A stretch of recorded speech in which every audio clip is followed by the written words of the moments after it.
Irmãos, nós estamos tratando sobre eclesiologia, né? Estudando sobre a verdadeira igreja. E nós já definimos aí algumas questões sobre o que é igreja, não na perspectiva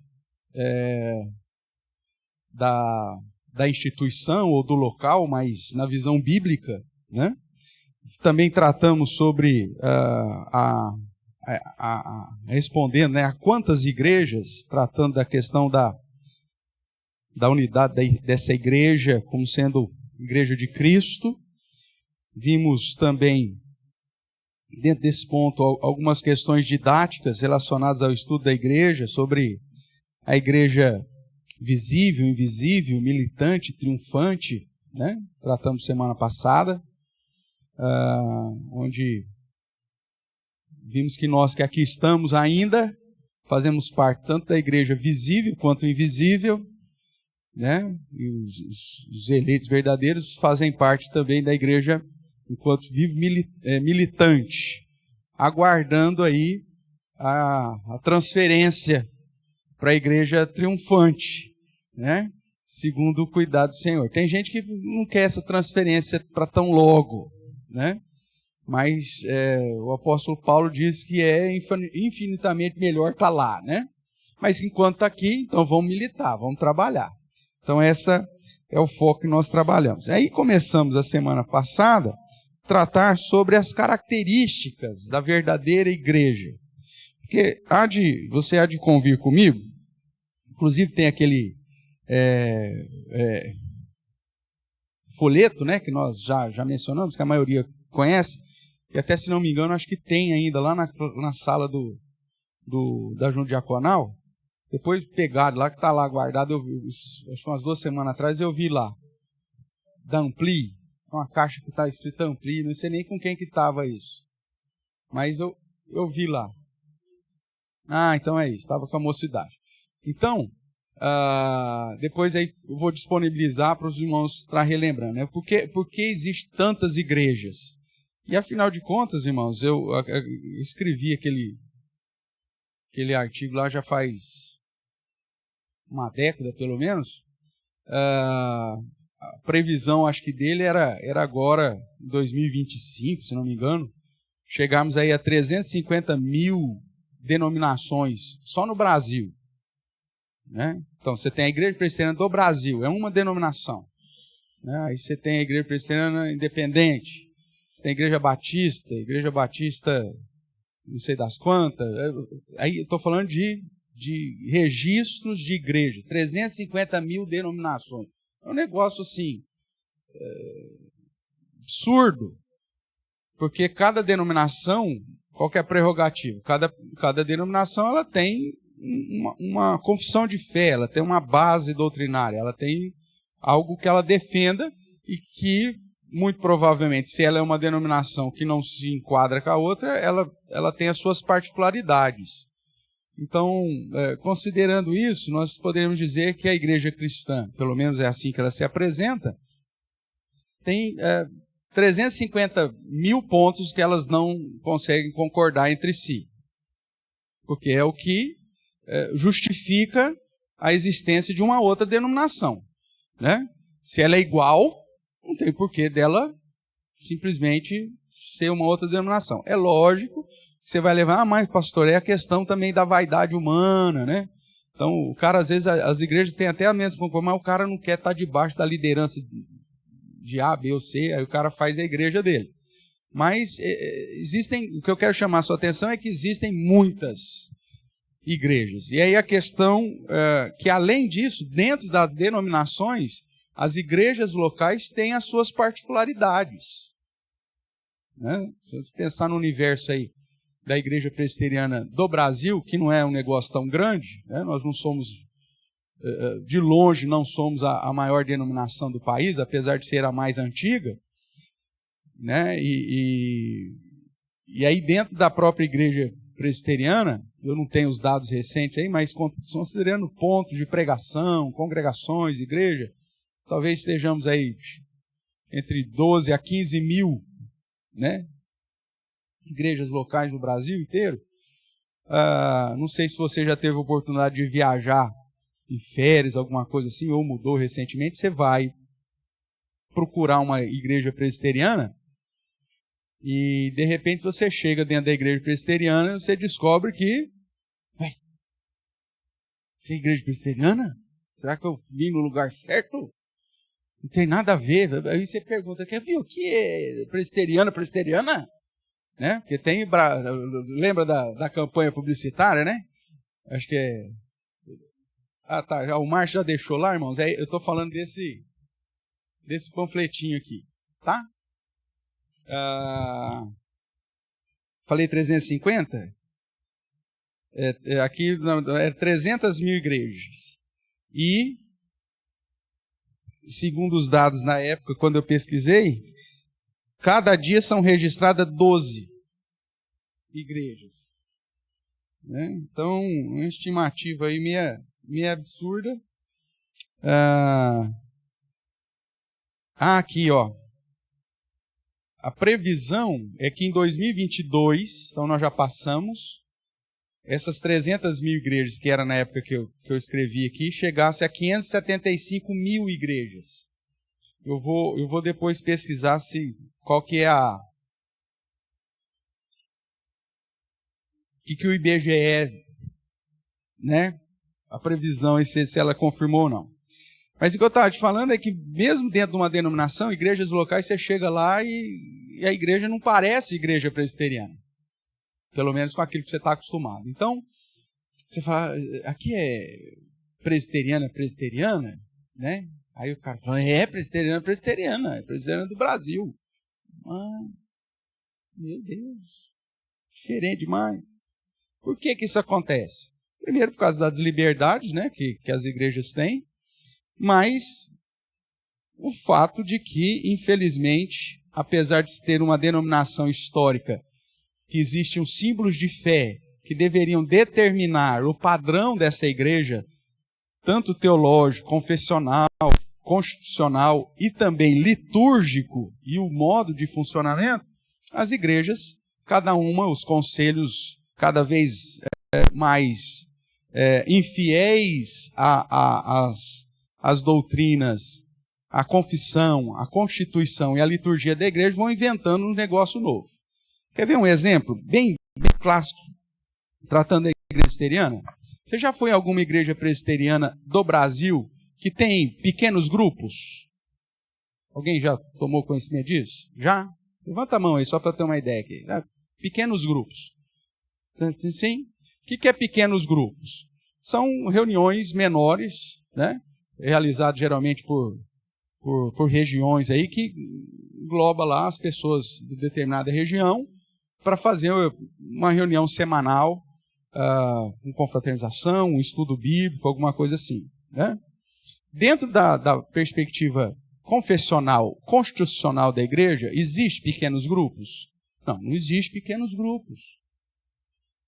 Dentro da ideia confessional e constitucional da igreja, colocando num paralelismo aqui, o sistema constitucional da igreja trabalha com sociedades internas. Sabe o que é sociedade interna? O CP, o UPA, que é dos adolescentes, o MP, o PH e SAF. Esses seriam, hipoteticamente, o padrão de pequenos grupos dentro da Igreja Presbiteriana do Brasil, constitucionalmente falando. E aí você sabe muito bem, você que conhece um pouco das sociedades internas, você sabe que a sociedade, se ela for uma sociedade considerável, grande, de número de sócios, ela tem as chamadas... O que elas têm? Departamentais. Né?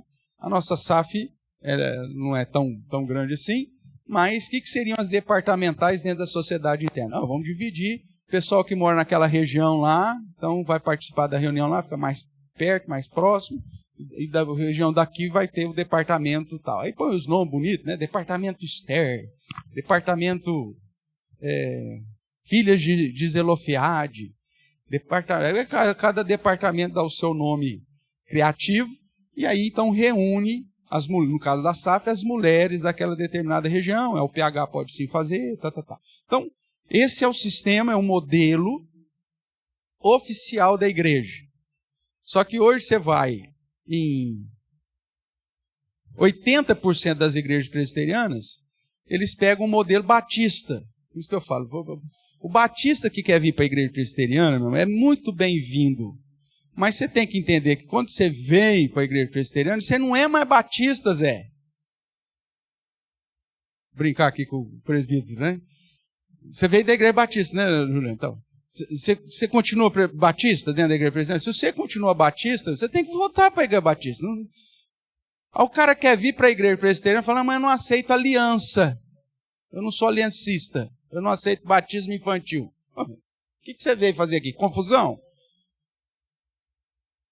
Pega o seu banquinho, sai de fininho, não tem problema nenhum. Você é batista de essência, você, pela visão bíblica, é um ponto que nós temos divergência, você não, tudo bem. Vai continuar sendo primo, não tem problema, né? Como o pessoal brinca.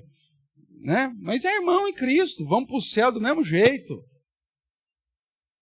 Só que o cara vem e quer trazer o modelo da outra denominação. Não cabe. Você deveria ser, no mínimo, ter mais hombridade nesse sentido. A partir do momento que eu estou indo para a igreja presbiteriana, mas é que eu fui numa cidade que não tinha igreja batista, só tinha presbiteriano. Se você é batista, então plante uma igreja batista. Pronto.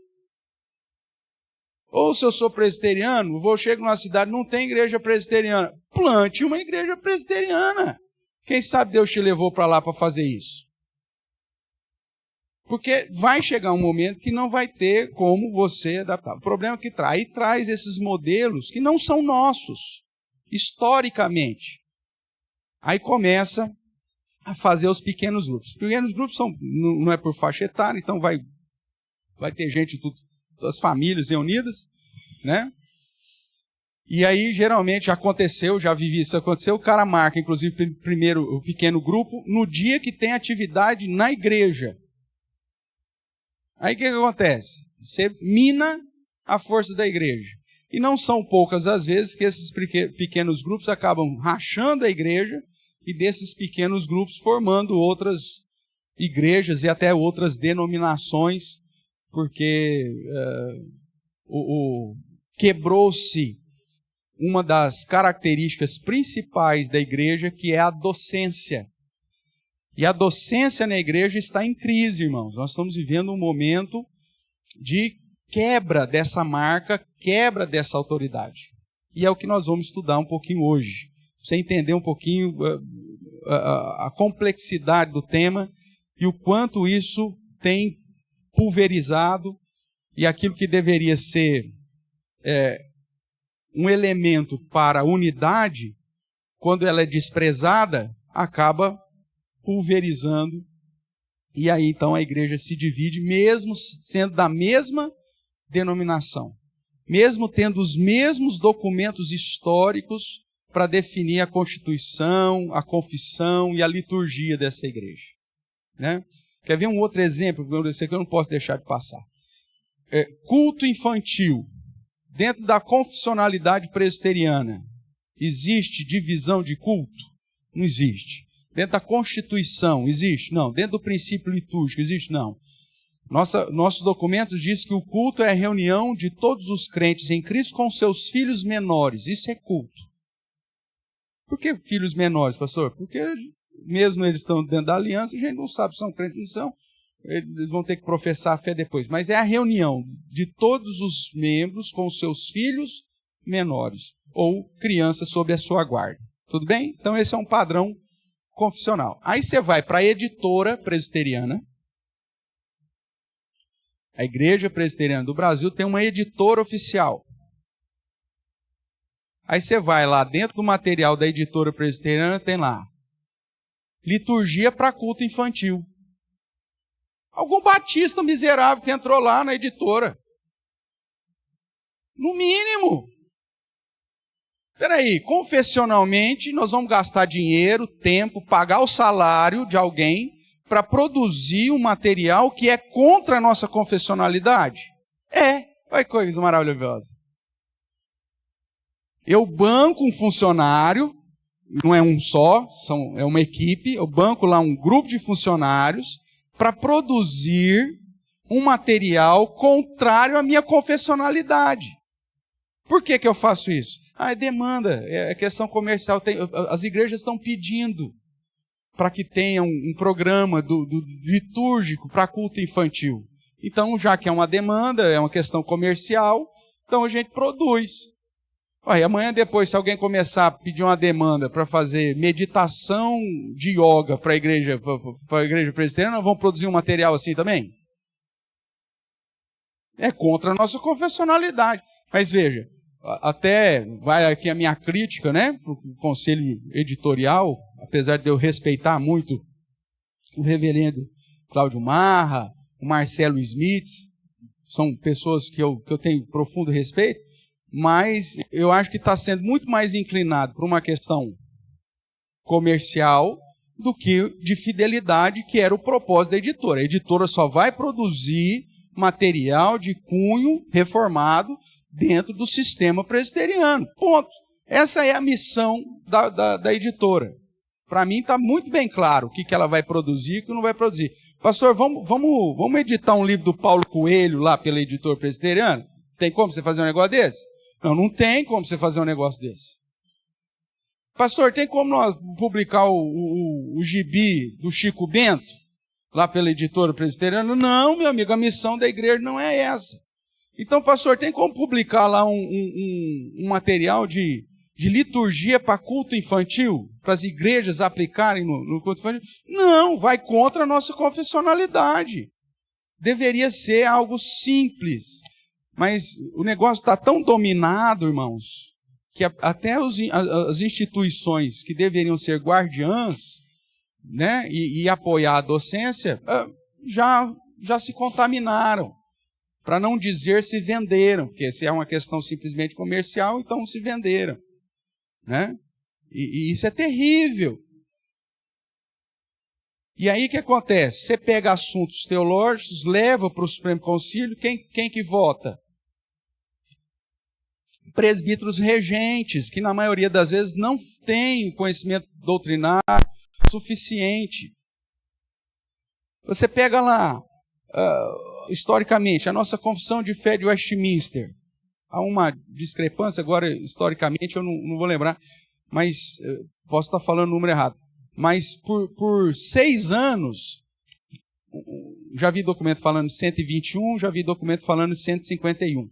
Mas não importa se é 121 ou 151, mas 121 teólogos. Ou 151 teólogos. Pessoas que se prepararam dentro da perspectiva confessional, histórica, até então, para, debaixo da autoridade do parlamento inglês, definir a confissão, o que a igreja inglesa acreditava, que é o que nós herdamos aí como símbolo de fé.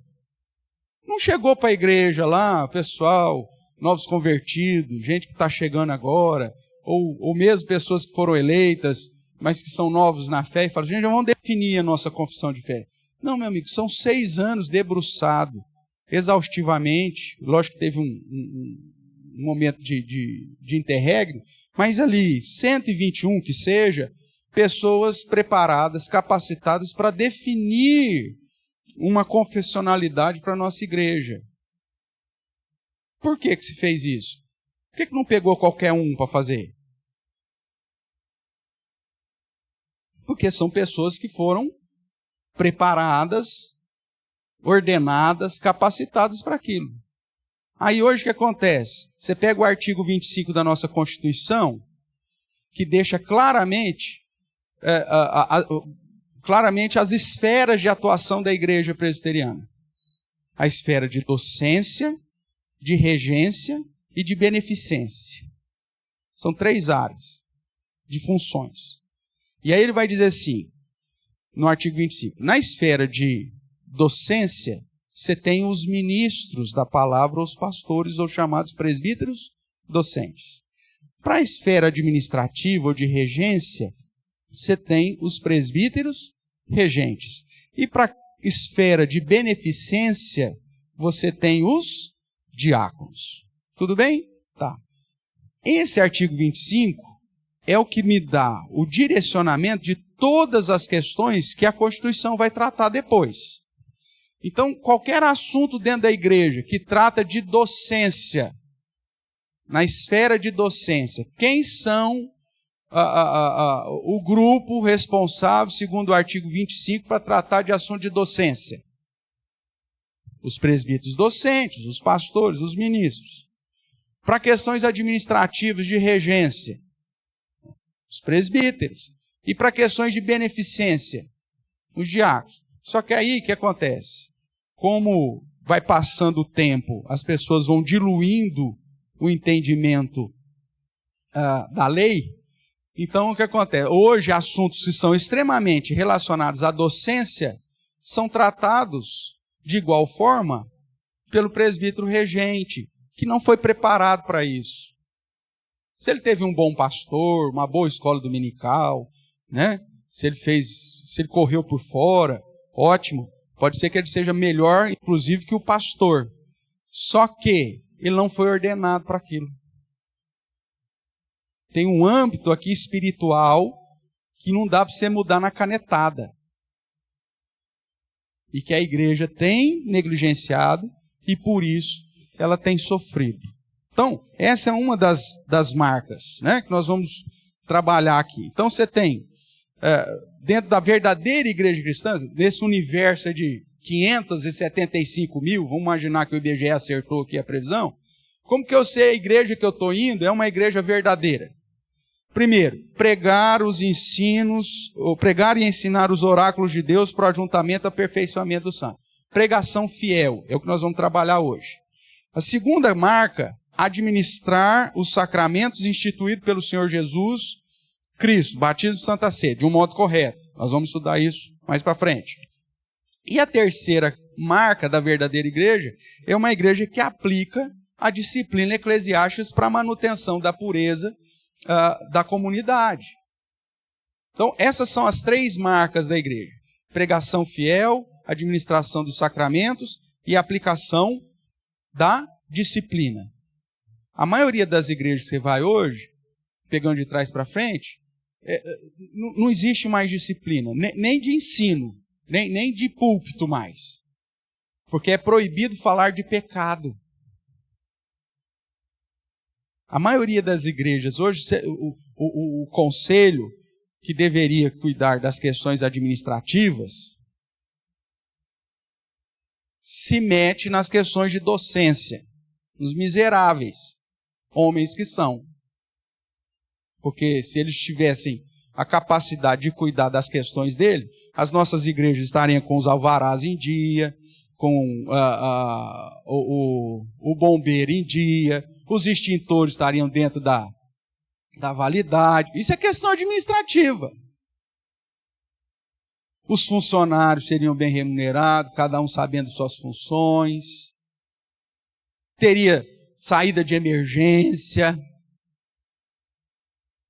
A contabilidade estaria em dia. Porque isso é função da regência.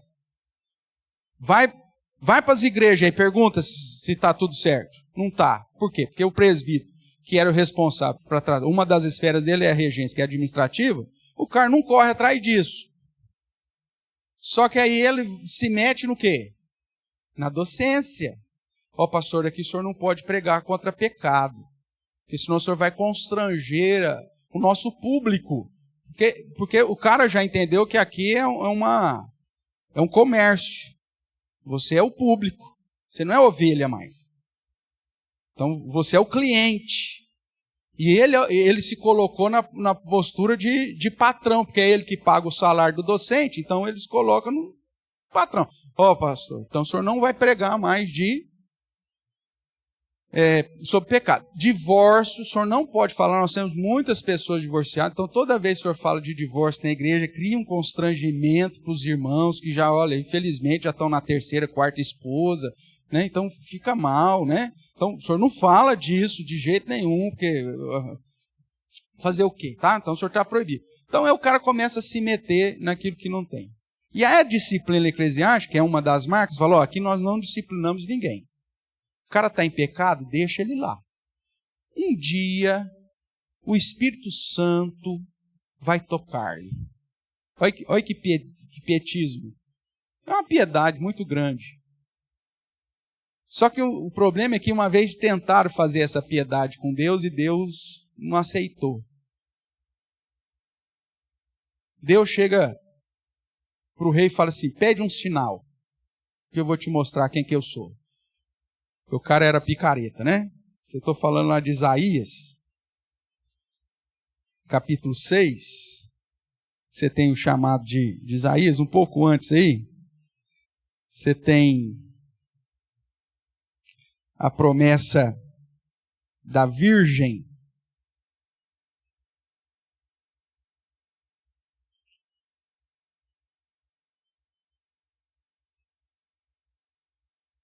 O rei Acás.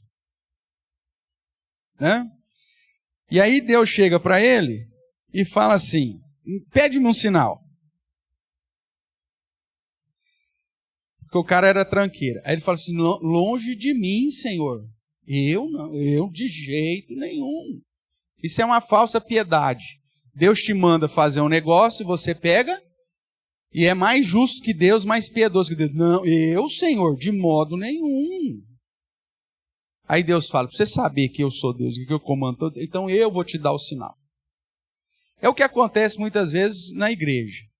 Deus já estabeleceu uma ordem, já deu uma diretriz. Aí a gente fala assim, não, Senhor, longe de mim executar isso. Deus manda você disciplinar aqueles da comunidade que estão vivendo em pecado notório.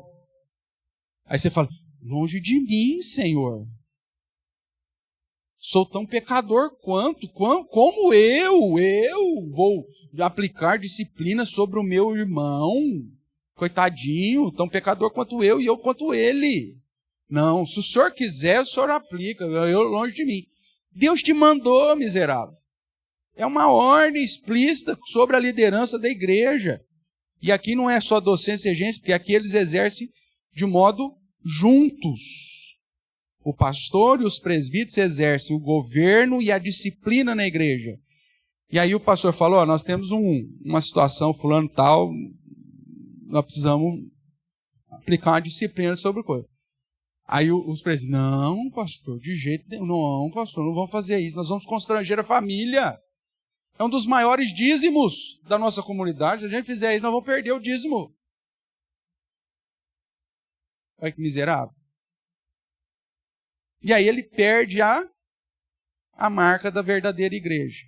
Porque aí eu tipo assim, cada um por si, Deus por todos.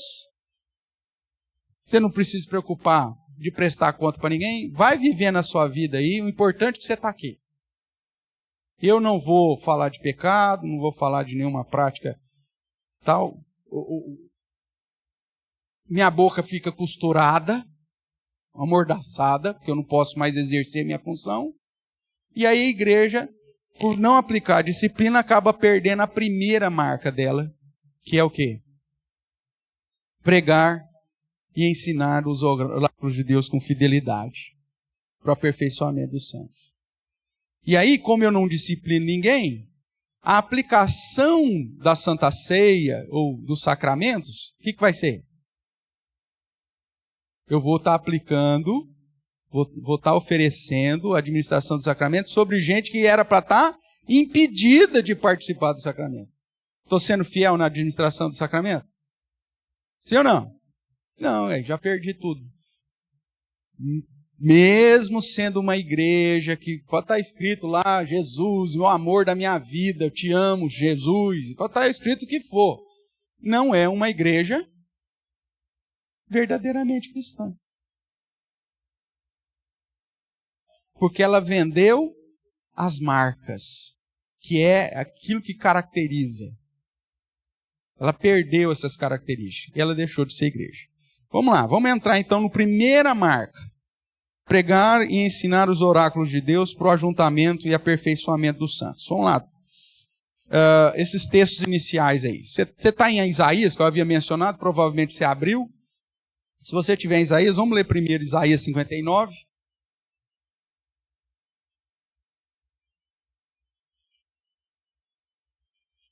Isaías 59, verso 21.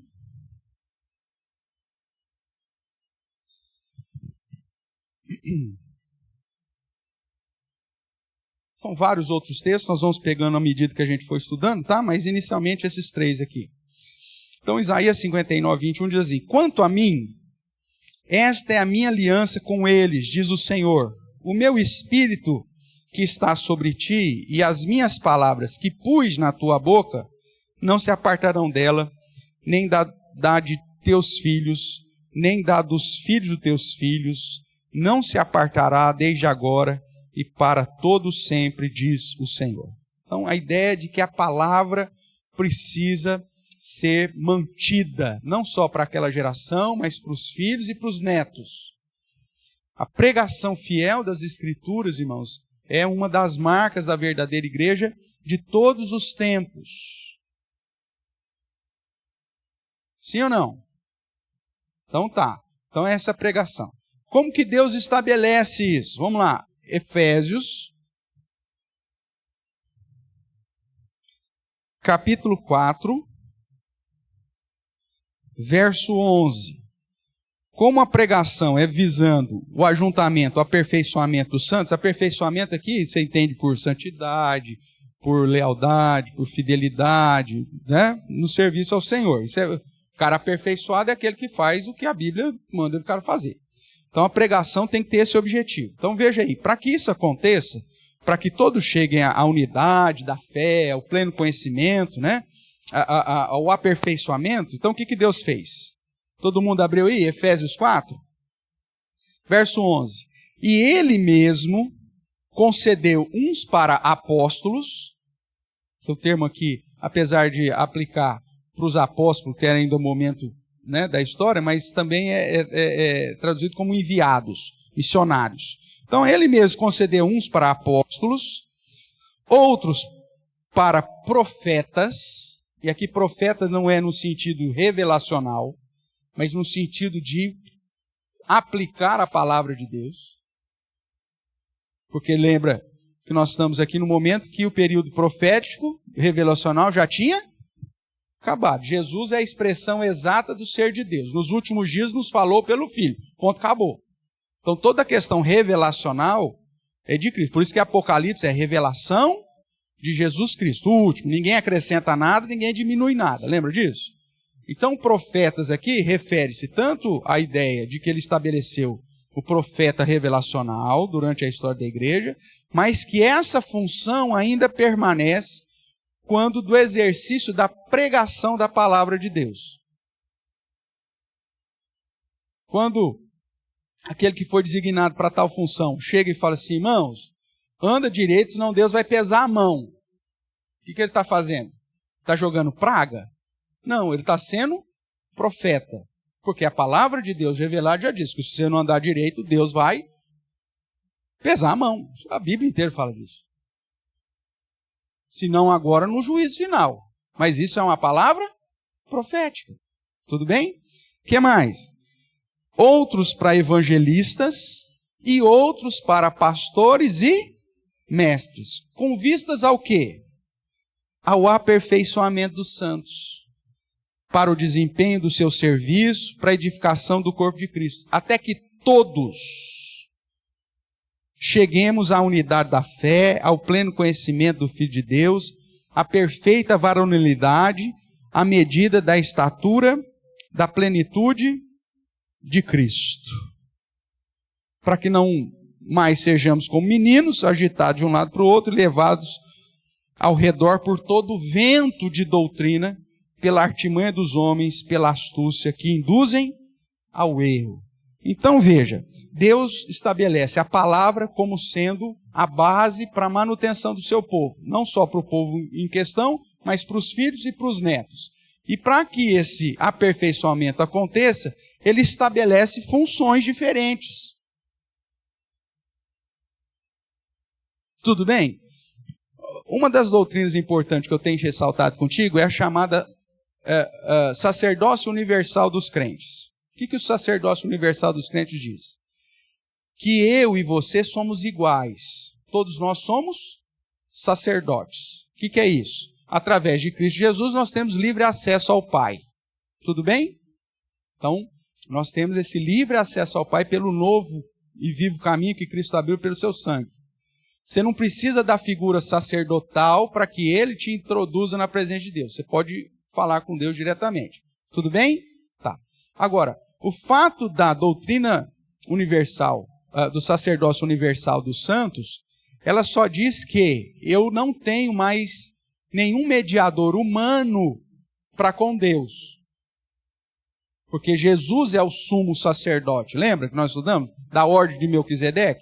Então, o meu acesso a Deus já está aberto através de Cristo. E todos somos sacerdotes.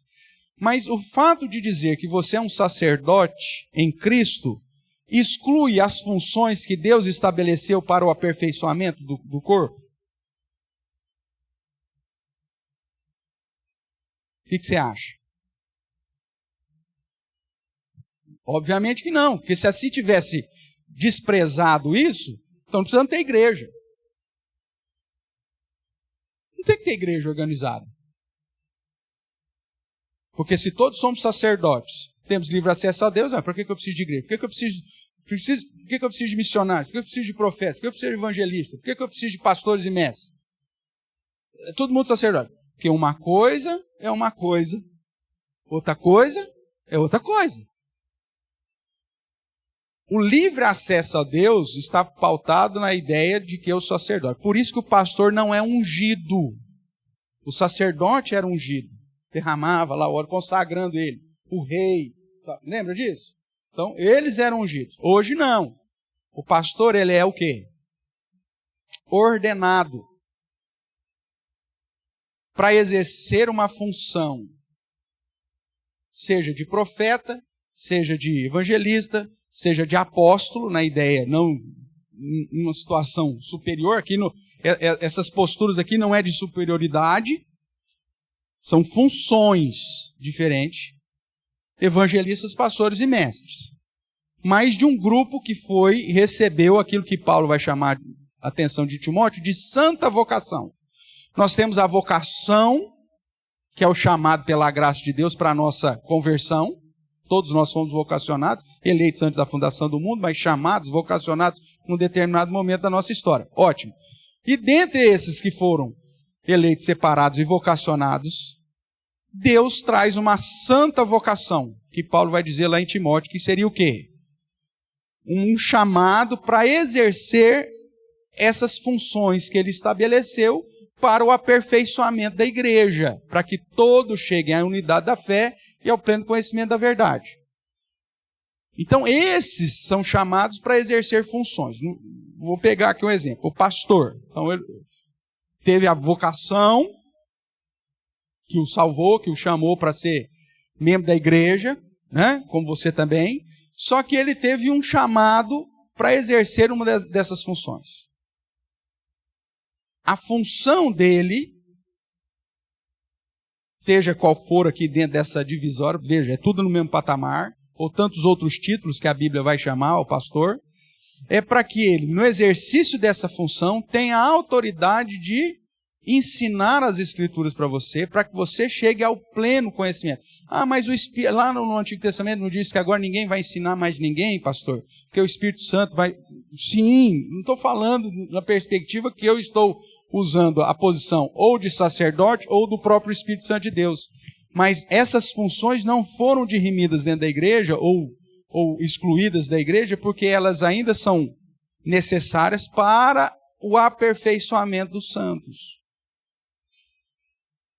Dentro de uma igreja que não está em perseguição, que não está no sentido da proibição de reunir ou de constituir como igreja local, essas funções ainda vão ser realizadas e aplicadas. Deus estabeleceu com o objetivo de gerar aperfeiçoamento de todo mundo.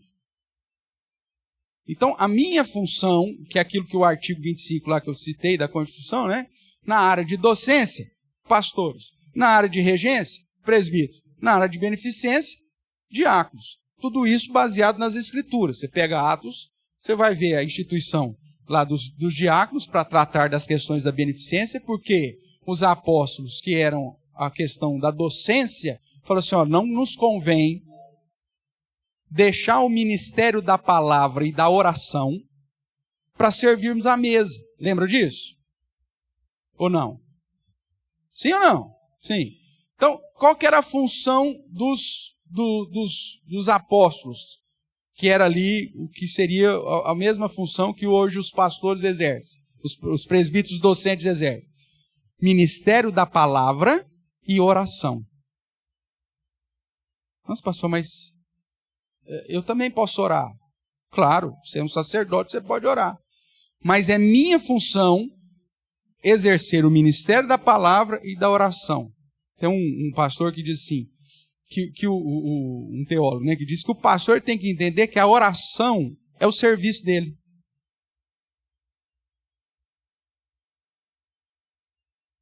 Aí tá lá, o pastor está lá no gabinete, orando pelas famílias, olhando lá. Como eu já te disse, eu uso o meu WhatsApp, né? Todo mundo que é da igreja, eu ponho o IPRA na frente, e depois eu pesquiso o IPRA, eu estou com a relação inteirinha ali de todo mundo. Aí eu vou lá, um por um, estou orando. Aí chega o miserável. Oi, pastor, tudo bem? Estou fazendo nada mesmo? O senhor poderia me ajudar aqui para nós? Sei lá, vamos pintar uma sala aí, gente. Você não faz nada mesmo o dia inteiro. É meu trabalho orar pela sua vida, cara. Ministério da palavra e oração. Falei, não, meu irmão, eu tô no meio de uma empreitada aqui, numa batalha aqui, não posso não. Miserável, não faz nada na vida, velho. Sentadão nesse gabinete. Na hora que eu pôr o ar-condicionado, então, naquele gabinete lá, e meu Deus do céu, aí que a casa cai. O cara não faz nada, fica no gabinete com ar-condicionado. Por enquanto não tem ar-condicionado, então o pessoal dá uma trela. Um calor miserável, o pessoal dá uma trela. Mas na hora que pôr, pronto. Estou perdido. É minha função. Estou lá, lendo um livro, pesquisando, às vezes 3, 4 livros abertos, preparando. Chega o cara, ô pastor, não estou fazendo nada mesmo? É assim? Porque nós não entendemos, nós perdemos essa noção da função. Só que uma das verdadeiras marcas da igreja é pregar e ensinar os oráculos de Deus. Agora, para pregar e ensinar os oráculos de Deus, por mais que você tenha condições, e às vezes de fazer uma pregação melhor do que a minha,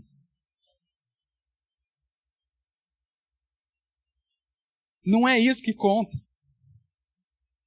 Mas o que conta é o estabelecimento que Deus fez através da igreja, ordenando alguém para fazê-lo. Quem que é responsável pela pregação na igreja? Pastor. Mas nós temos vários irmãos aí que conseguem pregar naturalmente, pastor. Sim. Mas uma igreja verdadeira, ela tem alguém que foi chamado, preparado, provado, aprovado, licenciado e ordenado para o ministério da palavra e oração. Por isso que, quando vai se organizar uma igreja, quais são basicamente, na prática, as 3 exigências para que uma igreja seja organizada? Tenha um número de membros que mantenha as atividades dela, tenha recursos financeiros para a manutenção dela, e qual que é a terceira exigência?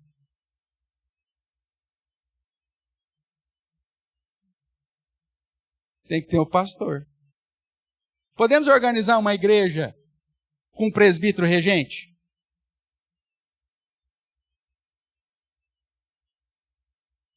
Você pode fazer isso como congregação.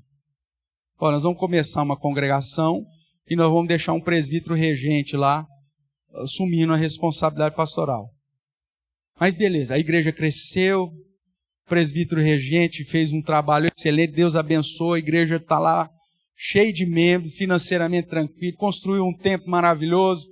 Aí fala assim, vamos organizar. Aí o que o presbitério vai perguntar para ela? Quem que vai ser? Mas não precisa não, vamos presbítero bom aí. Ele foi ordenado para ser o pregador? Não, não foi ordenado.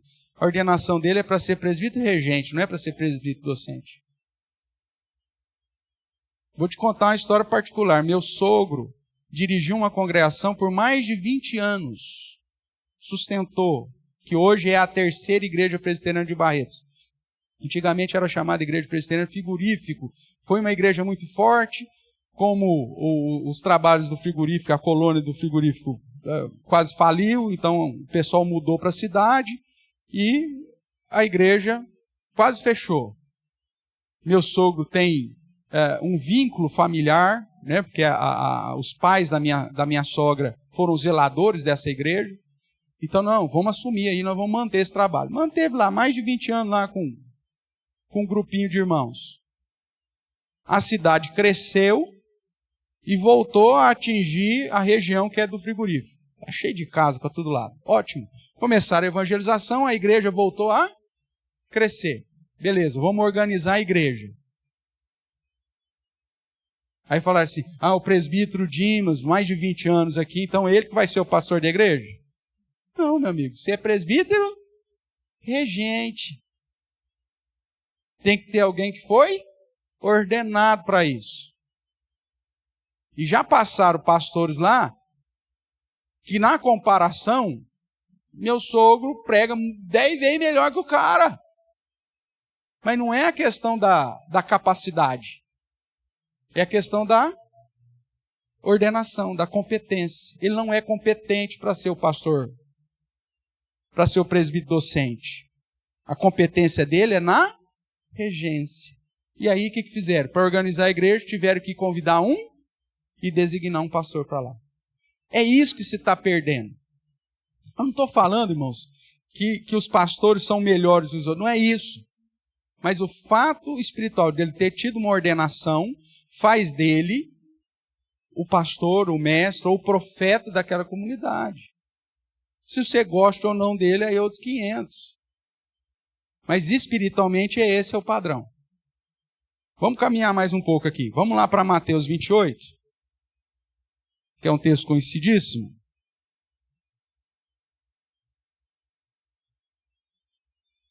E hoje eu quero colocar uma pimenta a mais aqui. Acho que nós já estamos caminhando aí já há alguns anos, já dá para fazer isso. Sei. A grande comissão. Jesus, aproximando-se, falou-lhes dizendo. Primeira questão aqui que passa batido. Jesus, aproximando-se, falou-lhes dizendo. Com quem que Jesus está falando? Com quem? Com todos? Verso 16. Os 11, chamados de discípulos, mas quando você pensa em discípulos, eram todos aqueles que seguem a Cristo. Aqui não. É uma conversa com quem? Com os 11. Os 11 que foram escolhidos e separados. Tudo bem? Tá. Então ele está falando com os 11. Por que não 12 mais? Porque Judas já era. Né? Já tinha ido. Tudo bem? Então Jesus falando com os 12. Toda autoridade me foi dada no céu e na terra. Ide, portanto, e fazei discípulos de todas as nações, batizando-os em nome do Pai, e do Filho e do Espírito Santo, ensinando-os a guardar todas as coisas que vos tenho ordenado. E eis que estou convosco todos os dias até a consumação do século. Ok? Essa grande comissão é para quem? Para os 11. É para todos nós?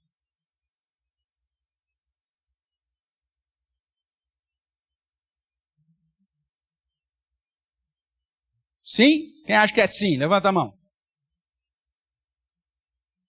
Vai para passar vergonha junto mesmo, irmão. Não tem problema não, estamos aprendendo. Sim. Quem acha que é não? Levanta a mão. 2. Tá. Quantas pessoas você já batizou na vida?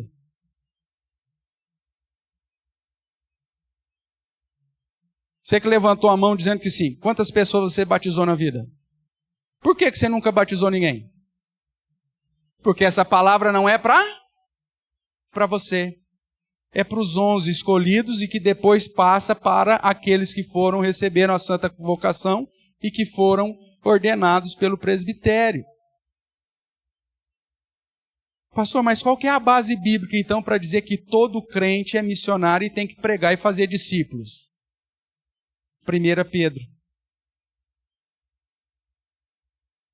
1 Pedro que usa o sacerdócio universal, para dizer que você é sacerdote e rei, a fim de proclamar as virtudes daquele que te chamou das trevas para a sua maravilhosa luz. Aqui está a base escriturística para que todos os evangelhos, todos os crentes, todos os sacerdotes em Cristo proclamem a virtude, pregue o evangelho. Mas lá em Pedro está dizendo que você, porque é sacerdote universal, você pode batizar alguém? Que você pode ensinar todas as coisas que lhe foi ordenado? Não. A grande... E aqui, meu irmão, eu prego isso há 20 anos. É lógico que eu não posso fazer isso de cara, tem que ser sempre um momento propício. Porque você fala que Mateus 28 não é uma palavra para todos os crentes, vão colocar eu no espeto. Mas é simples. Aplica isso aqui então para a sua vida. Que se isso aqui fosse para todos, então você tem que batizar. Você pode batizar? Na igreja só quem pode batizar? O presbítero pode batizar? Por que o presbítero não pode batizar? Porque a ordenação é diferente. Ele não foi chamado para ser o docente. Ele não foi chamado para ser o apóstolo, o profeta, o evangelista, o pastor e mestre. Agora, por que ele vai pregar e por que ele vai proclamar as virtudes de Deus? Porque aí isso é uma responsabilidade de todos, segundo lá Pedro 2,9. Se você faz parte do povo de propriedade exclusiva de Deus, então você tem a finalidade de proclamar as virtudes daquele que te chamou das trevas para a maravilhosa luz. Ponto. Então aqui você tem o versículo bíblico que te dá a autoridade, e mais do que isso, te dá a responsabilidade de pregar, de proclamar, de ensinar, de evangelizar, de falar. Mas o texto de Mateus não serve de base para o crente que não foi chamado com a santa vocação, que é a de docência, porque se assim fosse, todos os crentes poderiam sair por aí pregando e batizando. Tudo bem? Na ordem. Aguinaldo, depois Carol.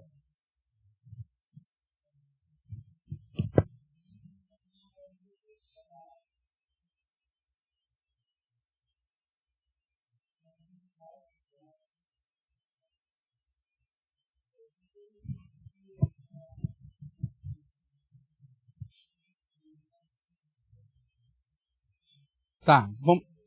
Tá, pergunta do Agnaldo para sair lá no grupo lá. É isso que você ia falar, né, Gabriel? Tá. Então a pergunta é a seguinte: em casos excepcionais, qualquer membro pode batizar? Tem base bíblica em algum lugar para isso? Não.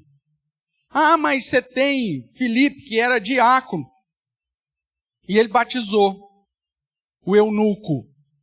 Meu amigo, uma coisa é uma coisa, outra coisa é outra coisa. Ali você tem um momento de transição na história da igreja, onde o próprio Deus chega para Filipe com uma ordenação específica e clara para ele: ó, vai, prega para que ele corre atrás daquele carro lá e faz o que tem que fazer. Foi o que foi feito. Você tem uma ordenação explícita para Filipe. Você tem outro registro dele estar fazendo isso em algum outro lugar? Não. Tanto que, depois, logo em seguida, você tem o registro de Samaria, que Filipe, inclusive, tinha pregado lá. Mas os apóstolos tiveram que chegar lá e impor a mão, porque eles só tinham sido batizados, mas não tinham recebido o Espírito Santo. Lembram disso? Para deixar claro que essa era uma função dos apóstolos, daqueles que foram chamados, ordenados para aquilo. Então, não tenho base bíblica para dizer que nem em momentos excepcionais um membro comum pode batizar. Não, ele não foi chamado para aquilo. Muito pelo contrário, você tem base bíblica dizendo: olha, ninguém chame para si a honra para a qual Deus não te chamou. Não exerça uma função para a qual Deus não te chamou. Ai, mas eu estou no campo aqui, o cara se converteu, ele está à base da morte agora, batiza ou não batiza? Você foi ordenado para batizar? Não, não foi. Então você não batiza, meu amigo. Você não tem nem que entrar nessa crise. Porque você não foi chamado para isso. Tá? Então o pastor que diz que em caso excepcional pode, ele está errado. Não sei quem que é o nosso colega aí, mas está errado. Tá? Carol.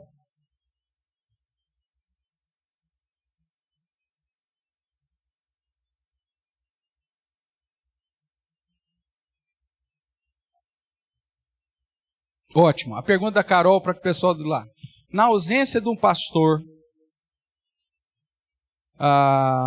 por qualquer motivo, viajou, está doente, alguma coisa assim, quem que pode usar o púlpito? Ou a função de pregação? Se é no caso de uma igreja local, é aquele que o pastor designar. Um presbítero pode chegar assim, pastor, domingo que vem é eu que vou pregar, o senhor vai ficar em casa. Não é função dele.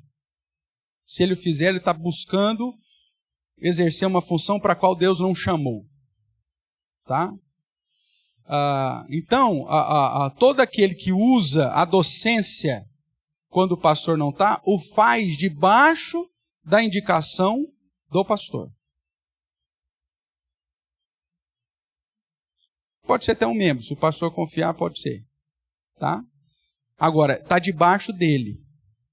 E o que se espera desse cara é o seguinte, que ele esteja alinhado com a docência. Porque existem interpretações ou doutrinas bíblicas que não há um consenso em toda a cristandade. Tudo bem? Por exemplo, você tem pastores que creem na questão escatológica que Jesus ainda vai voltar para reinar aqui. Aí o pastor que foi instalado nessa igreja, ele crê que jeito? Não, ele crê no amilenismo. Tá. Então todo mundo que ele permitir que venha aqui, vai ter que pregar alinhado com a docência dele. Se o miserável usar da oportunidade para falar algo contrário ao que o docente já expôs, além dele ser um traidor, ele não tem autoridade para estar ali. Ele só está ali porque o outro designou. Então, além dele ser um traidor porque ele está traindo aquele que o designou, ele está sendo um fazedor de contenda, porque ele está gerando um problema nas ovelhas que Deus confiou ao pastor, e não a ele.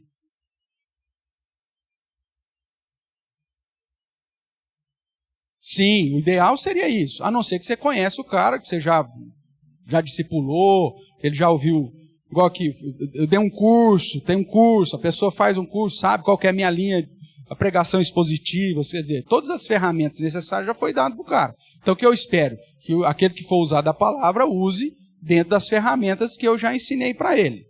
Tá? Agora não, o pastor morreu. O presbitério é autoridade sobre isso e pode designar algum presbítero, algum membro da igreja, para assumir o púlpito temporariamente, até ser indicado e designado um novo pastor para aquela igreja. Porque a função da pregação dos oráculos de Deus é específica. Mas veja só, o pastor está doente, chamei lá um presbítero lá para fazer às vezes do sermão. Terminou o sermão, ele pode impetrar a bênção? Por quê, pastor? Não é tão bom. Prega melhor que o sermão do cara foi maravilhoso. Não pode impetrar a bênção? Não. Era o primeiro domingo de ceia, deu um piriri no pastor, diarreia, que nem de fralda ele conseguiu vir. E aí? Aí pôs um presbítero lá. Já está a mesa posta, os diáconos já prepararam. O piriri foi há 5 minutos antes de começar o culto. O cara pode ministrar? Não pode. Porque ele não foi ordenado para aquilo. Então, uma igreja fiel, quanto à pregação e do ensino dos oráculos de Deus, ela respeita aquilo que Deus estabeleceu na igreja, as funções, mesmo sabendo que o pastor, na visão bíblica, é o servo. Ele é comparado ao pior dos escravos, nos termos bíblicos. Ou como eu costumo de tempo em tempo lembrar a igreja, inclusive na celebração da ceia, que eu sou o garçom dos garçons. Eu sirvo aquele que te serviu, para mostrar que eu sou menor que eles e menor que vocês. Essa é a didática. Só que ao mesmo tempo, fui ordenado para aquilo, então isso me coloca numa função que eu sou o responsável para trabalhar com o aperfeiçoamento de vocês. É aquilo que Hebreus 13, 17 vai falar. Deus me confiou a sua alma, mesmo que você não goste de mim. E eu vou prestar conta disso. Na ordem aqui, Marcinha, depois o Carlão. Só o pastor. Só quem foi ordenado. Por exemplo, eu nunca fiz isso, mas geralmente se eu tiro férias, que é um negócio que eu sei que eu estou errado, mas vocês me conhecem, mas se eu tiro férias, geralmente eu tiro férias em período que depois do primeiro domingo. Mas porventura, tem colegas que, vou tirar 30 dias de férias. Tá, um mês, cara. E aí o que se faz? Ou fica sem a ceia naquele mês, porque não tem pastor, ou convida-se um pastor designado pelo pastor titular. Não adianta o presbítero Roberto conheceu um pastor, fez a viagem, conheceu um pastor. Eu vou trazer o pastor. Não, meu amigo. A responsabilidade do púlpito é minha. Só vai pregar aqui ou gente que eu designei ou pastores que eu conheço. Aí convida-se então um pastor, e aí esse pastor, lá, estou nas minhas férias, vai vir aqui, vai vir pregar, e como é dia de ceia, ele vai ministrar a Santa Ceia para a igreja, não tem problema, porque ele é um pastor ordenado para isso. Então é só quem foi ordenado. Os batismos, tanto o batismo, Santa Ceia e a impetração da bênção apostólica também. Carlão. 20 anos. Vinha o pastor da sede, ou que o presbitério tinha designado, ele vinha para ministrar. Agora você vai me perguntar, pastor, e casamento? Pode? Claro que não é sacramento, essa que é a questão. Então o pastor não pode, o pastor ficou doente, não sei o que, está marcado o casamento, aí vai chegar e vai falar assim, o pastor não está aí, então não dá para ter casamento? Não. Você pode pegar um presbítero, docente, né? Que já tem até um esqueminha. A única diferença é que ele não vai impetrar a bênção, mas ele vai orar pedindo a bênção para Deus. Agora, impetrar a bênção ele não pode. É a única diferença. Mas então um presbítero pode fazer o casamento de alguém? Pode. Se ele já casou no civil, né? Agora, o presbítero, ele pode fazer casamento com efeito civil? Não. Só o pastor ordenado.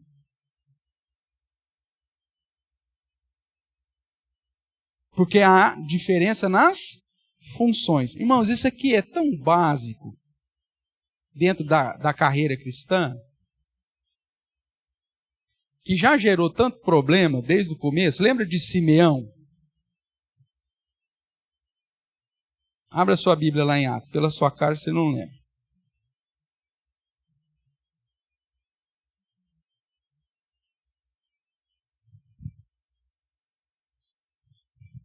Verdade, Simão, né?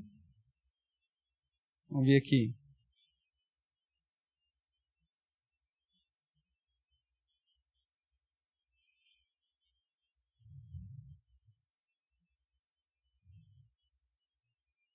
Simão. Atos 8. É desse Simão aqui que vem o termo simonia. Não sei se você já ouviu falar sobre o termo simonia. O que é a simonia? Você comprar artefatos ou elementos que designam como se fosse sagrado. É a ideia de comprar. Na igreja católica isso acontecia mais. Você compra, eu comprei uma lasca da cruz de Cristo. Né? Historicamente tem um historiador que fala que se juntasse todas as lascas da cruz de Cristo que foram vendidas como simonia, dava para construir a Arca de Noé. Né?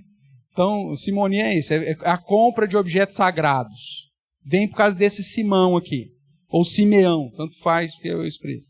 Então, ora, havia certo homem chamado Simão, que ali praticava a mágica, iludia o povo de Samaria, insinuando ser ele um grande vulto, o qual todos davam ouvidos, do menor ao maior, dizendo, este homem é o poder de Deus, chamado grande poder. Tudo bem. Aí, Filipe evangelizou, o pessoal se converteu. Verso 13. o próprio Simão abraçou a fé. Tendo sido batizado, acompanhava Filipe de perto, observando extasiado os sinais e grandes milagres praticados. Aí os apóstolos descem, né? Estavam em Jerusalém os apóstolos, eles descem. Verso 15, os quais descendo para lá, oraram por eles, para que recebesse o Espírito Santo, porque não havia ainda descido sobre nenhum deles, mas somente haviam sido batizados em nome do Senhor Jesus. Então veja, que é um diácono que exerceu, por direção de Deus, um batismo. Depois isso não acontece mais. Só que o Espírito Santo só foi descer sobre esse povo quando estava a presença de quem lá? Os ordenados para isso, os apóstolos, no caso Pedro e João. Verso 17, então eles impunham as mãos e recebiam esses o Espírito Santo. Vendo, porém, Simão, que pelo fato de imporem os apóstolos as mãos era concedido o Espírito Santo, ofereceu-os o quê? Dinheiro, comprar uma questão sagrada, né? Por isso simonia. Propondo, concedei-me também a mim este poder, para que aquele sobre quem eu impuser as mãos receba o Espírito Santo. Pedro, porém, respondeu, o teu dinheiro seja contigo para a perdição, pois julgaste já adquirir por meio dele o dom de Deus. Não tens parte, nem sorte neste ministério, porque o teu coração não é reto diante de Deus. Arrepende depois da tua maldade e roga ao Senhor, talvez te seja perdoado o intento do coração. Então veja aí, Simão foi chamado para um ministério apostólico? Não. O exercício do ministério apostólico era feito por aqueles que foram chamados e designados pelo Senhor. Ide, portanto, fazer discípulos de todas as nações. Aquela é uma palavra para os 11. Era isso. Simão quis ocupar uma posição para a qual ele não foi chamado. O que Pedro fala para ele? Ô, meu irmão, vamos deixar mais um tempo aí, quem sabe depois eu te nomeio. Não. Arrependa-te. Porque você está querendo tomar um lugar que Deus não chamou. Seu coração não é reto.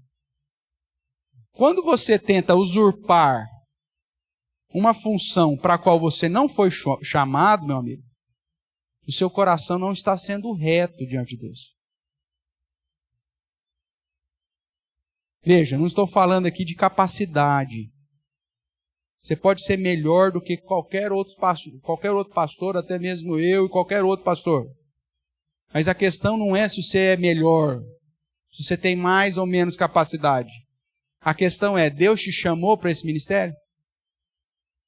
Você foi separado para ele? Você foi provado? Você foi testado? Você foi aprovado? Licenciado? Ordenado? Não. Então, se você quer exercer a docência sem ser o docente, o seu coração não é reto. Ou você é um covarde miserável, que Deus te chamou e você não quis ir. Ah, mas eu tenho chamado pastoral. Então tá, abandona tudo que você tem e vai. Ai, mas como que eu faço? Você quer servir um Deus no qual você nem confia que vai sustentar você? Então você é mais miserável do que eu imagino. Você não é só miserável, digno de misericórdia, você é um infeliz mesmo. Porque você quer exercer uma função para a qual Deus não chamou, ou te chamou, você não quis ir, porque você não está confiando que Ele vai ser o seu sustentador. Então você tem que dar um tiro no pé. Ou arrancar as suas mãos fora, porque você é um miserável muito grande. Não, mas é mais fácil usurpar o lugar do pastor. Querer exercer a função dele. E quem sabe eu vou conseguir meia dúzia de caboclo com coceira na orelha que vão me identificar como alguém que prega bem e que eu vou ser o líder deles. Irmãos, isso não terminou bem na história de nenhum homem na Bíblia.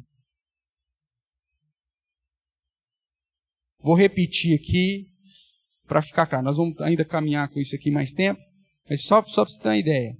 O pastor é o último na igreja, no sentido de servo. Cara que resolve ouvir o chamado e segue para ser ordenado pastor, ele sabe que ele é o cara que vai ser o último. É o garçom dos garçons. É o cara que serve a quem serve. Mas, ao mesmo tempo, pesa sobre ele uma função que Deus estabeleceu, que tem uma autoridade que Deus concedeu somente àqueles que foram chamados e ordenados para isso. Se a igreja não entender isso, ela está quebrando a primeira marca da verdadeira igreja. Mesmo que tenha lá o Zezinho, que prega muito bem, até mesmo com fidelidade, mas ele não tem a credencial para fazer aquilo. Ele não tem a autoridade para fazer aquilo. Logo, a aplicação vai ser diferente.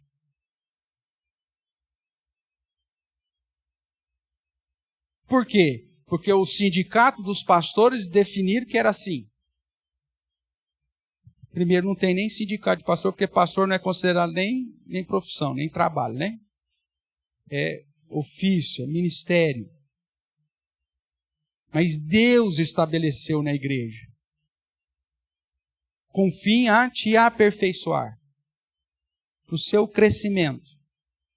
Então, se submeter a essa função que o próprio Deus estabeleceu, é um requisito mínimo, básico, para que a primeira marca da verdadeira igreja seja mantida em fidelidade.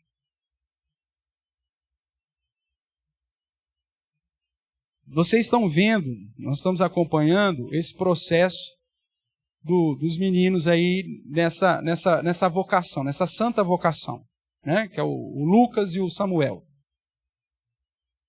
Estão sendo acompanhados, estão fazendo leituras, tem que me entregar relatório de tudo que faz, tudo que pensa, tudo que sonha. Foi notificado já o presbitério está ciente disso. Há um processo, só para você fazer uma ideia, uma conta simples. O cara tem que ter 3 anos de igreja. No mínimo, 1 ano de aspirantado, podendo ser até 3. Então, vamos pôr aí uma média de 1 ou 2 anos, vai. São 5. Aí ele é recebido como candidato, vai ao seminário. É permitido ele prestar o vestibular e ir ao seminário. Seminário mais 4 anos. Podendo ser 5. Dependendo da grade que ele vai fazer. Nós já estamos com quanto tempo aqui? 10 anos. Ok? Aí ele vai ser licenciado pelo presbitério. Pode ser de 1 a 3 anos. Para ele, então, ser ordenado. Se você for pensar, o cara que usou o máximo de tudo, você está falando em 15 anos. Se você está, devido ao adiantamento do processo, aquela coisa toda, estamos falando em 10 anos. Aí esse cara, ele é provado, não só numa igreja, mas em várias, geralmente. Ele é seminarista numa igreja, depois numa outra, vai ser licenciado em tal lugar, outro presbitério, outro sínodo, tal. Todo mundo avalia esse cara e fala, não, realmente, esse cara tem demonstrado que Deus o chamou para isso. Aí ordena para que a ele seja confiado um número de ovelhas do qual ele vai ter que prestar contas diante de Deus. Aí chega lá o Zezinho, que acha que tem chamado, mas não teve coragem para ir. E aí, porque é eleito presbítero, aí o cara chega e fala assim, o senhor não vai exercer a função para a qual o senhor foi chamado. E passou aí 10, 15 anos se preparando para fazer, porque aqui nessa igreja o senhor não pode pregar contra pecado. Ou porque o senhor não pode usar o púlpito para aperfeiçoar a igreja. Nós vamos chegar lá nesse ponto daqui a pouco. Ou porque o senhor não pode confrontar a igreja com o pecado de modo público. E a igreja bate palma para um miserável desse. O fulano pôs o pastor no lugar dele. Meu amigo, você usurpou aquilo que não é seu. Deus vai prestar contas. Você vai ter que prestar conta diante de Deus. E Deus vai aplicar. Sabe por quê? Porque esse mesmo Deus que estabeleceu essa ordem, que chamou e que direcionou a igreja para ordenar, é o mesmo Deus que diz que tem na mão direita os 7 anjos, as 7 estrelas. Lembra disso? Quem são as estrelas? Os 7 anjos. Quem são os anjos lá em Apocalipse? Abra lá sua Bíblia, então. Apocalipse, capítulo 1.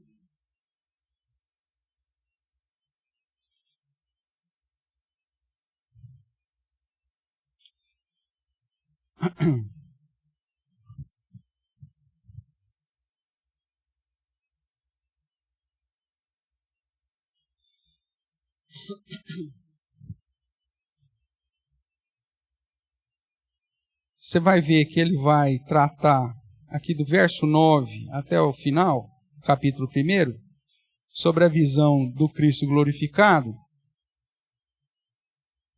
O verso 16 diz assim, ó, Apocalipse 1,16. Tinha na mão direita o quê?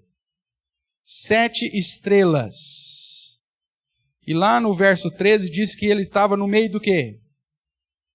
No meio dos candeeiros. Então nós temos a figura dos candeeiros e a figura das estrelas. Aí no verso 20, o próprio Jesus explica o que é o que aqui. Então ele diz assim, quanto ao mistério das 7 estrelas que vistes na minha mão direita e os 7 candeeiros de ouro, as 7 estrelas são quem? Os anjos das 7 igrejas.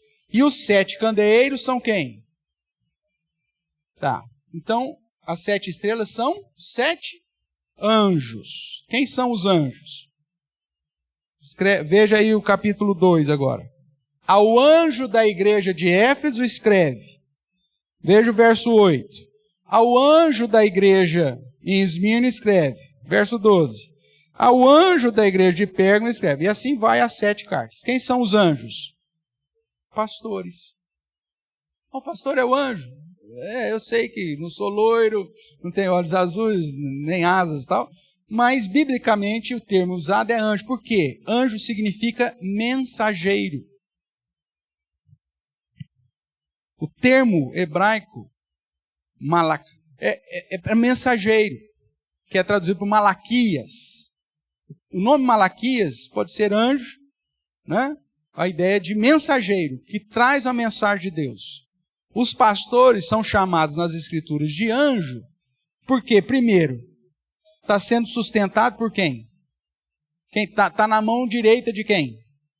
De Jesus. Ele tem na mão direita 7 estrelas, que são os 7 anjos. É ele que ordenou, ele que chamou, ele que sustenta esse cara. Ele que deu essa função para ser o mensageiro. Agora, se a igreja não reconhece isso e tenta costurar a boca desse pastor, para que ele não exerça a sua função de mensageiro, de profeta, de pastor ou de mestre, o que essa igreja está fazendo? Quebrando a primeira marca. Ela deixa de ser uma igreja verdadeira de Cristo. Ah, porque o pastor é o cara? Não. Como eu já te disse, ele é o garçom dos garçons. Ele está aqui para servir. Só que Deus estabeleceu ele na função de ser o pregador, o mensageiro, o profeta. Uma igreja que não tenha um pastor ordenado, fiel, na exposição das Escrituras, irmãos, ou que um pastor que se vendeu ao conselho para pregar somente aquilo que a liderança, que não é função dela, determina, que não pode falar isso de púlpito. Um pastor que foi amordaçado deixou de servir ao verdadeiro Deus. É aquilo que alguns chamam, ele deixou de ser o missionário e passou a ser o mercenário.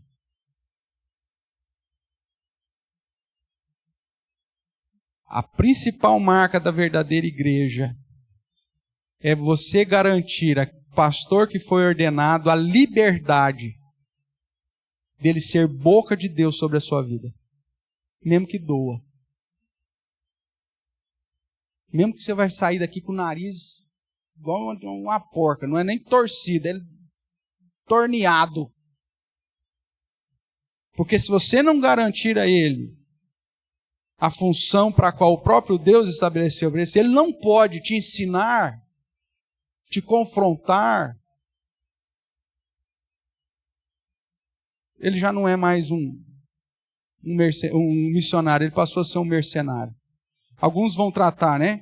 Que o perigo do pastor, ele é chamado como missionário, aí ele começa a exercer a função, se ele começa a dar lado aos presbíteros, ele passa a ser funcionário, e depois que ele é amordaçado, que aí ele já não prega mais o que Deus quer, ele prega o que os patrões mandam, aí ele passa a ser um mercenário. Mas já na transição de missionário para funcionário, você já perdeu a verdadeira marca da igreja. Pois não? Sim. E começa a igrejinha dele. Sim. Mercenários. E outra, hoje você tem aí um sistema que, dependendo de onde for, um monte de gente te ordena. Tem curso, é engraçado, meu. Nós chegamos num momento, tem que rir para não chorar. Tem curso sendo oferecido na internet para você ser pastor, e o cara promete no curso, depois que você fizer o curso, você vai ter um diploma e vai ser ordenado. Olha o ponto que nós chegamos. Então, tem um monte de pastor que foi ordenado, mas foi ordenado sabe lá por quem? Nunca esteve debaixo de uma instituição, de um presbitério, nunca foi provado e aprovado por várias igrejas. E aí o cara simplesmente chega, eu sou pastor ordenado. Então, cuidado. Isso é essencial para manter a primeira marca. Que eu nem comecei, nós só vimos os textos aqui.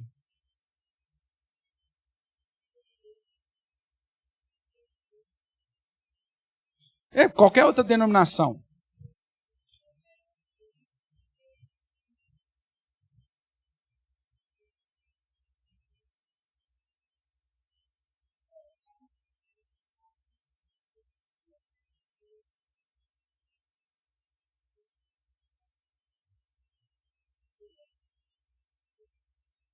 Não é bem por aí, não.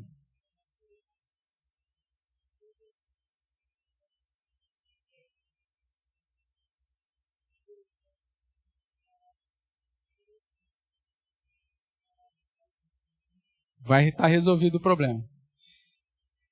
Esse foi um grande problema. Eu não estou dizendo, irmãos, que o trabalho leigo na igreja não é importante.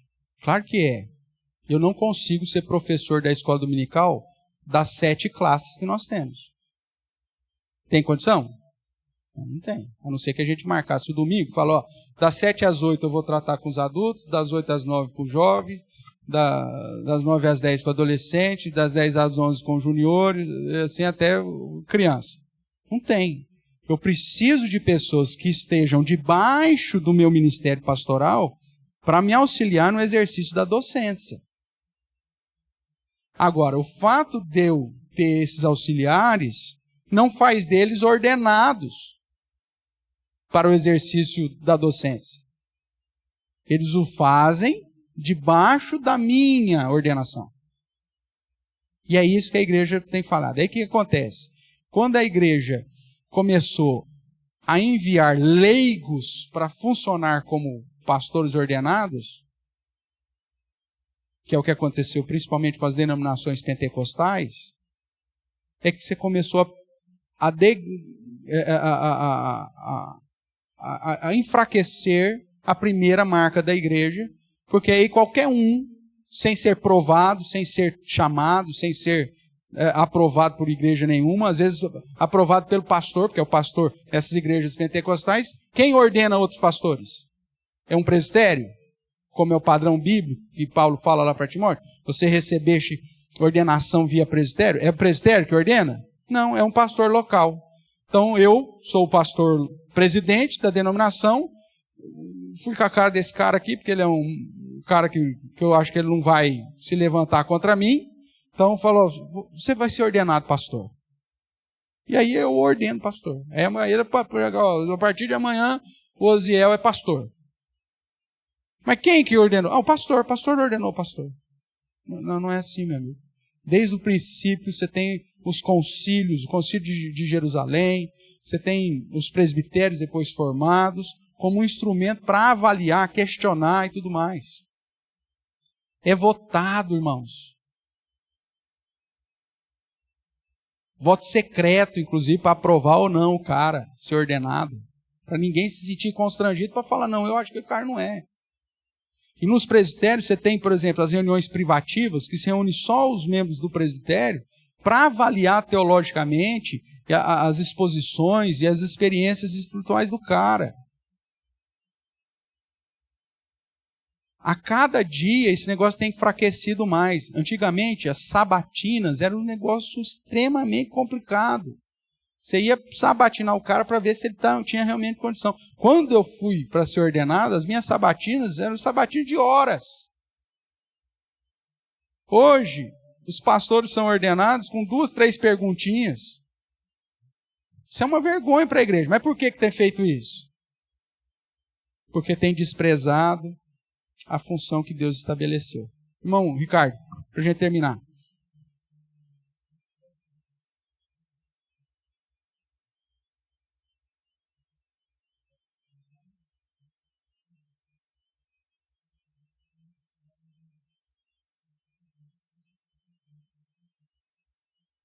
Perdão, eu não entendi sua pergunta.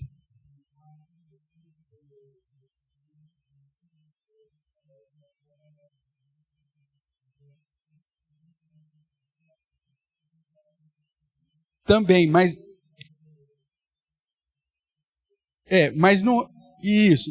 no plenário é uma questão bem técnica. Tipo assim, para ver se o cara conhece a visão confessional, constitucional, litúrgica e teológica da igreja. Então é bem técnico. Só que esse cara está sendo provado desde o aspirantado. A questão moral dele, a questão financeira dele.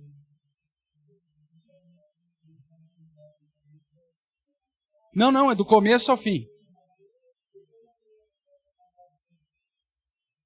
Não, é tudo, é completo. Tanto é que você vai examinar a questão teológica, você vai pegar a Constituição da igreja, você vai ver lá a questão, para se apresentar para a ordenação, você vai examinar a capacidade técnica dele, ele sabe fazer interpretação, o uso da exegese, da hermenêutica, da homilética, ele vai ter uma pregação, a questão moral, experiência religiosa, né? No caso desse trânsito, se é casado, a gente acompanha inclusive a esposa, tem questionários para serem aplicados, ele tem que fazer acompanhamento também, ou com um outro pastor, ou com um psicólogo, ou seja, ele é aprovado desde o chamado dele até o dia da ordenação. E mesmo depois ele continua sendo, o cara ordenou, agora ele está semideus, agora ninguém mexe com ele. Não. Ano a ano, você tem que apresentar os relatórios, para o conselho se apresente de reunião em reunião. Mas no presbitério você apresenta um relatório de tudo que você fez, tudo que você leu, os cursos que você deu. Ele pode ser exonerado. Ele pode ser exonerado.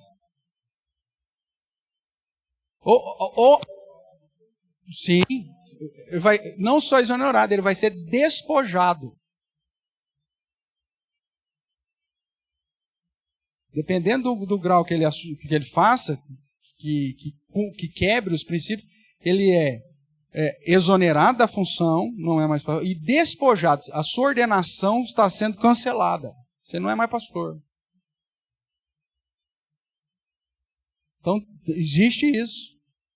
Por quê? Porque a vida inteira desse cara ele está sendo provado, ele tem que apresentar relatório, ele tem que prestar contas lá no presbitério.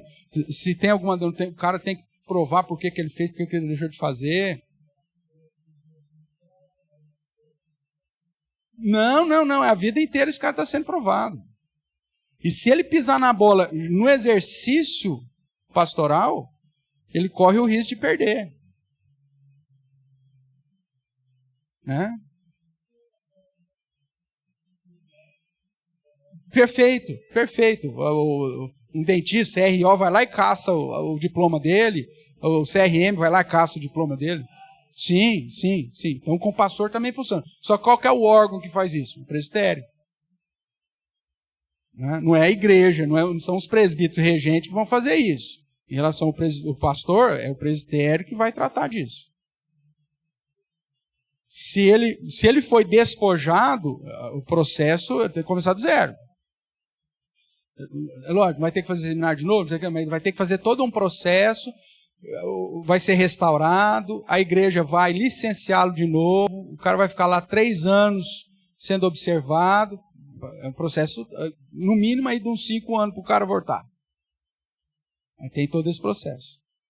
Tá? Então, é uma situação, irmãos, que a igreja faz na tentativa de... Estou falando da igreja presbiteriana, né? Porque as outras igrejas não usam assim. Na tentativa de preservar o ministério pastoral, não só apontando qual que é a função dele, como sendo o último da igreja, mas ao mesmo tempo da competência, da responsabilidade dele de ser aquele que vela pelas almas que o Senhor lhes confiou. Então, quando chega alguém, nós vamos estudar isso aqui ainda, depois eu vou pegar vários outros textos e vou usar, inclusive, a confissão de fé, a Constituição, para deixar claro. Porque essa é uma situação, irmãos, que nesses quase 30 anos de ministério, é um problema que de tempos em tempos surge. Então, eu preciso reforçar com os irmãos. Inclusive, apresentei recentemente no conselho da igreja, já foi referendado, alguns pontos de reafirmando a visão bíblica, confessional, constitucional e litúrgica do exercício pastoral. E cheguei para e falei o seguinte, irmãos, então está aqui todos os argumentos bíblicos, confessionais, constitucionais, litúrgico, teológico, tal. E eu preciso que o conselho subscreva esse documento. O que eu pedi para o conselho? Fazer aquilo que ele já era para ter feito. Que na verdade a igreja já fez quando eu fui instalado. Ah, mas no dia que o senhor foi instalado eu não vim no culto. O problema é seu. Ou no dia que o pastor foi instalado e o presidente do presbitério chegou para você, diante de Deus, promete reconhecer o pastor Everton como pastor da tua igreja, responsável. Eu fiquei quieto, eu não falei sim. Se você não fez, você pecou. Mas espiritualmente, se você é membro dessa igreja, o seu sim já está decretado. Você lembra que na organização da igreja veio aqui? Olha, vamos instalar o pastor agora. Você, membro da igreja, fica em pé. Você, membro da igreja, promete honrar esse pastor, reconhecer como boca de Deus sobre a sua vida, e piriri, pororó, respeitar, dentro dos exercícios da função, enquanto ele for fiel às sagradas escrituras. Aí sim, tem gente que ficou quieto. Eu bem vi. Porque você já sabe quem que é o Zica. Você já sabe. Eu estou andando com vocês há 6 anos, gente. Eu caminho com vocês, eu estou pastoreando vocês há 6 anos. Eu sei quem que é a casca da ferida. Aí eu vou olhar para a cara desse infeliz e vamos ver. E tem uns que ainda fazem assim, ó, não. Se ele faz a leitura, achando que com isso ele está sendo isento diante de Deus da responsabilidade. Não, o fato de você ser membro da igreja já te coloca como responsabilidade reconhecer não só o pastor, mas os presbíteros, a liderança da igreja, como autoridade sobre a sua vida. Se você não falou, se você não veio, ou se você falou não, isso não te exclui. Porque se você falou não, então o que você tinha que fazer como tendo hombridade? Estou saindo da igreja. Tira meu nome daí, porque eu não vou reconhecer esse cara como meu pastor. Eu não quero ser submisso a esse conselho, porque esse conselho vai tratar de alguma questão disciplinar minha, eu não vou aceitar. Então, a hombridade te conduz a isso. Se você ficou, então, meu amigo, Já está incluso no pacote. E aí nós apresentamos para você, nós vamos tratar isso nas próximas semanas, por conta dessa problemática que identifiquei, onde a pessoa está confundindo o sacerdócio universal dos crentes como se todo mundo fosse pastor. Não é. Nessa comunidade aqui, por enquanto, eu ainda desejo ter pelo menos mais 2, mas por enquanto nós só temos um presbítero docente. Porque eu sou mais capaz que você? Não, certamente deve ter gente muito melhor do que eu. Mas porque eu fui ordenado para isso. É um caráter espiritual sobre a sua vida e sobre a minha vida. Se nós não entendermos isso, nós vamos ter dificuldade. Tá bom?